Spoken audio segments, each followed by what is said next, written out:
Добро утро отново. Властите във Франция забраниха продажбата на противозачатъчното лекарство Диане 35.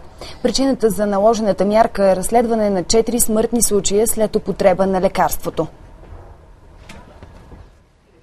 От френският лекарствен регулатор започнаха процедура по изтеглянето на Диане 35 и генериците му от търговската мрежа в страната. До момента изследванията доказват, че при редовен прием на медикамента съществува риск от образуване на тромби. Въпреки това, от Националната агенция по безопасност на медикаментите съветват жените, приемащи лекарството, да не го спират. Става дума за процедура по забрана на продажбата на продукта Диане 35 и всички негови генерици. Това ще се случи в рамките на следващите 3 месеца, но за момента всички жени, които приемат този медикамент, не трябва да прекратяват лечението си, независимо дали ползват Диане или негов генерик. Диане 35 е лекарство от първо поколение и има множество странични ефекти, по-голямата част от които са описани в листовката на препарата. Според докладите на Здравната организация в страната за последните 25 години има регистрирани 125 случая на тромбоза след употребата на хапчета. 37 от жените, засегнати от болестта, не са могли да се възстановят напълно. Само във Франция през 2012 година Диане 35 е употребявано от над 350 хиляди жени. В световен мащаб препарата и неговите генерици се продават в повече от 100 държави. Така, продължаваме си френската тема. Говорихме си преди, че този случай напомня на историята с силиконовите импланти, но да видим дали е по-сериозен или можем да го отнесем към просто грешките, които се случват от време на време.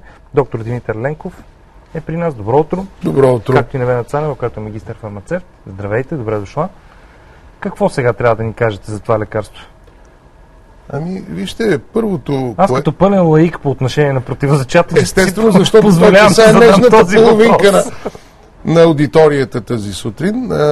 Вижте, това е един препарат, не случайно в анонса беше казано, от първо поколение, който 25 години е на пазара. Според мен тук става дума за някаква кампания, за да може този препарат да бъде изчистен от фармацевтичния пазар.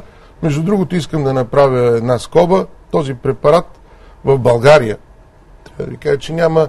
Той се прилагаше на времето, тъй като беше единствен за показанията, които той е употребяван. Това е акне при жените, това е засилено окосмяване, не толкова като противозачатъчно, но от тогава измина доста време и вече има препарати трето, четвърто поколение, при които страничните ефекти, които са могли да се проявяват при този препарат, вече почти ги няма на базата на ниското съдържание на хормоните в едно хапче. Госпожо Цонева, кажете ни, много хора, много жени ли в България използват този препарат? Предполагам, че имате подобни данни на базата на... Не, ограничен брой. Все по-ограничен е броят, като аз искам да обърна внимание на друго нещо, независимо дали става въпрос за този или друг контрацептивен препарат. Всичките комбинирани орални контрацептиви са под наблюдение на националната система, която проследява лекарствената безопасност. Ние имаме агенция, изпълнителна агенция по лекарствата, при която всеки един медицински специалист, лекар, фармацевт и така нататък по иерархията, е задължен при някакво съмнение за сериозен страничен ефект или реакция да бъде уведомена тази агенция. Подават така речените жълти картони. Ако не става с жълт картон, има телефони, има имейли. Има ли подобни оплаквания от този медикамент? Към момента, за причиняване на тромбози говорим. В България не знам да има такива случаи диагностицирани. Тоест да има пряка връзка между употребата на този препарат и съответно развитието на заболявания на сърдечно-съдовата система. Добре, във Франция има 4 смъртни случая, доказани. Да, след употреба на този препарат. Да, възможно е. Възможно е, защото във Франция, както беше казано и в анонса, този препарат са го употребявали не само строго съобразно показанията за акне, за засилено окосмяване, хирсутизъм, а те са го употребявали като контрацептив. Забележете. Тоест, той имал много по-масова употреба, отколкото в България. В България трябва да ви кажа, че само 20% от българските жени употребяват хормонални контрацептиви. А една съвсем малка част от тях биха употребявали този препарат, тъй като има други, по-модерни, по-съвременни, по-изчистени Добре, как препарати. да се го обясним тогава? Във Франция акушер-гинеколозите са какво? Не мога да кажа за Франция. Не разбират толкова не бих казал, че не разбират. Българските, че преписват препарат, който е първо поколение. Категорично не. Не знам за условията във Франция, аз говоря за България. Ние имаме прекрасна акушеро-гинекологична школа, имаме постигнати консенсуси по отношение на това кога, как трябва да се предписват, при какви показания. Българските акушер-гинеколози строго спазват тези показания за изписването на тези медикаменти. И съответно тогава, когато има противопоказания, т.е. това са анамнеза за сърдечно-съдови заболявания, предшестващи заболявания на чернодробната система и така нататък, тогава тези препарати да не се предписват специално деянието, да се премине към друг. Има такива съвременни, по-модерни, които не биха довели до тези усложнения. При предписването на повечето противозачатъчни обаче не изхожда ли гинеколога от това с коя фирма има договор, с коя фирма чий препарат иска да лансира и да продаде по-добре на пазара? Веднага като акушер-гинеколог ще ви кажа, че акушер-гинеколога няма договор с фирма.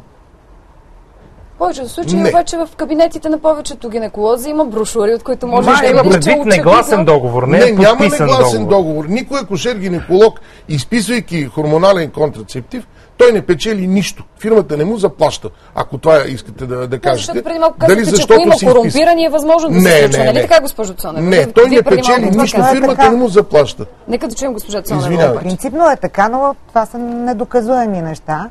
Аз искам друго да... Тоест има случаи, изкажете се само, за да стане ясно. Има предположение. За какво? Примерно, че някоя фармацевтична фирма обещала почивка на някой остров. Това не са за тези препарати. Те са за други препарати, за други За кои, например? За други за кои препарати се случва така в България, че ако имаш негласен договор с някоя фармацевтична вижте, фирма... това са препарати, които касаят ендокринолози, кардиолози. По-скъпо струващи, така ли да го разбирам? Да, там може да има нещо такова. Но в тази област, по отношение на колегите акушер-гинеколози, трябва да ви кажа, че няма.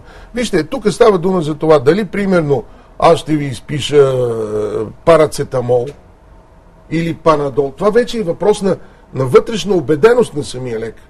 Важното е с този препарат да се постигне ефекта, който лекарът търси. А дали ще избере един или друг, тук вече стигаме до това, че медицината в България едно време беше изкуство. За съжаление, напоследък това рядко се случва и ние трябва да се върнем към старите корени на българската медицина. Всеки един индивид, едно лекарство на единия може да помогне, на другия може да навреди. И за това е изкуство и за това аз се обръщам към българските жени. Защото има практиката сочи, че много често, особено младите жени, за да си закупят един хормонален контрацептив, те не отиват при специалиста акушер-гинеколог. Именно това ми беше и въпрос. А те отиват в аптеката и към магистър-фармацевта или към помощник фармацевта. Аз имам нужда от хормонален контрацептив, какъв бихте ми... Колко от случаите се случват? Много често. По-страшен е случая, в който примерно ето сега да казвате, че сте лаик, нали, в областта на противозачатъчни. Но когато си купувате масло за колата, вие отивате и правите консултация с специалист, който разбира. По същия начин и тук. Значи няма случай в аптека, когато магистър-фармацевт да отпусне нещо, което е и без рецепта. Но те искат за противозачатъчни специално. Те искат нещо, което са чули от комшийката. От интернет. Сега след малко ще цитирам интернет. Съседката, комшийката, колежката, така нататък. И се стига до там, че в интернет пространството, във форумите се почва тема с такова питане. Искам да започна да пия противозачатъчни, но не знам какви. Та вие какви пиете? За да започне. След което, идва още на това, е много интересно, искам да кажа. Извинете за невежеството. Но с рецепта ли ги взимате противозачатъчните или свободно се купуват в аптеките? Отговора. Някой малко момиченце. Свободно се купуват. Ама може и с рецепта да ви ги дадат. Великодушно. Просто великодушно. И за това аз бих използвал да се обърна към българките, след като това е доказано, че вие сте най-красивите жени в Европа, поне в Европа, бъдете и достатъчно умни и отговорни към вашето здраве. Възползвайте се от услугите на българските акушер-гинеколози. Те са достатъчно високо квалифицирани, достатъчно отговорни, големи професионалисти. Така че това ще ви спести евентуално такива усложнения, каквито примерно имало във Франция. Какви изследвания ще направите вие, ако една дама дойде при вас и ви каже, че иска да започне така да се предпазва с контрацептиви? Първото нещо бих я разпитал подробно. Дали тя е боледувала от различни сърдечно-съдови заболявания. Второто нещо, което много колеги го избягват, за съжаление, поради бързане, бих направил един обстоен преглед.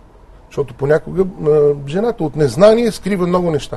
Ако се направи един преглед и се види, че примерно тази жена има разширени вени, аз много бих се въздържал да й предпиша хормонална контрацепция. Бих й предложил други методи за контрацепция, каквито съществуват в България, както във всяка една европейска държава. Освен това, противозачатъчните са признати като едни от основните фактори за по-голямото развитие на рака на гърдата. Какво ще направите вие, ако дойде една жена при вас? Естествено казах, преглед.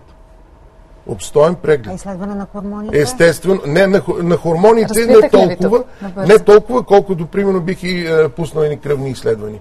Време кървене, съсирване, протромбиново време, да се види какво е състоянието на системата на съсирване. Можем да кажем на нашите зрителки, че ако не ви направят подобни изследвания, не пийте противозачатъчно. Или така ли? Първо се консултирайте.